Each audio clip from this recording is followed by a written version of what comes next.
China ने इकलौते भारतीय पत्रकार को बाय बाय कह दिया है।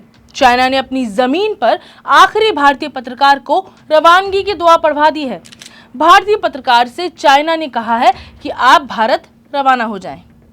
वहां भारत भी अपनी सरजमीन पर चाइना का कोई भी पत्रकार नहीं रखना चाह रहा। मगर ऐसा क्यों हो रहा है?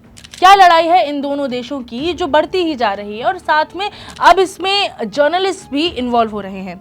इस एक्सप्लेनर में हम आपको यही बताएंगे। सो हेलो, मैं हूं साहिबा खान और आप देख रहे हैं अनकट। मसला यह है कि चीन में जून का महीना खत्म होने के साथ ही एक भी भारतीय पत्रकार नहीं होगा। चीन की ओर से वहां काम कर रहे आखिरी बचे भारतीय पत्रकार को जून महीने के खत्म होने से पहले देश छोड़ने को कहा गया है। चीन ने सोमवार यानी कि 12 जून को अपने पत्रकारों के साथ भारत में भेदभाव और गलत व्यवहार का आरोप लगाया था। रॉयटर्स की रिपोर्ट में सूत्रों के हवाले से ये कहा गया है कि चाइना में भारतीय न्यूज एजेंसी पीटीआई का पत्रकार ही बचा हुआ है।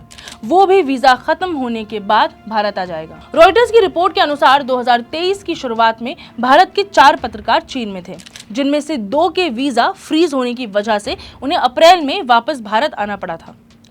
वहीं बाकी के 2 पत्रकारों में से एक 11 जून को वीजा का खत्म होने के बाद देश वापस आ गए। आखिरी पत्रकार भी जून के अंत तक भारत वापस आ जाएंगे, जिसके बाद चीन में भारत का एक भी पत्रकार नहीं होगा। रॉयटर्स के मुताबिक चीनी विदेश मंत्रालय के प्रवक्ता वांग वेनबिन ने सोमवार को यानी कि 12 जून को आरोप लगाते हुए कहा है कि हाल के कुछ सालों में चीन के पत्रकारों के साथ भारत में भेदभाव और अनुचित व्यवहार किया जा रहा है। उन्होंने दावा किया है कि भारत में चीनी पत्रकारों का वीजा 2020 से स्वीकार ही नहीं किया गया है, जिसकी वजह से भारत में 14 की जगह अब केवल एक चीनी पत्रकार बचा है। So basically it's all about tit for tat. तुमने ये किया तो हम ये करेंगे। अब इन आरोपों पर भारत ने भी सफाई दी है। ब्लूमबर्ग की रिपोर्ट के अनुसार चीन के दावों पर भारत सरकार ने कहा है कि चीनी पत्रकार देश में बिना किसी समस्या के काम कर रहे थे, लेकिन चीन में भारत के पत्रकारों के साथ ऐसा नहीं था।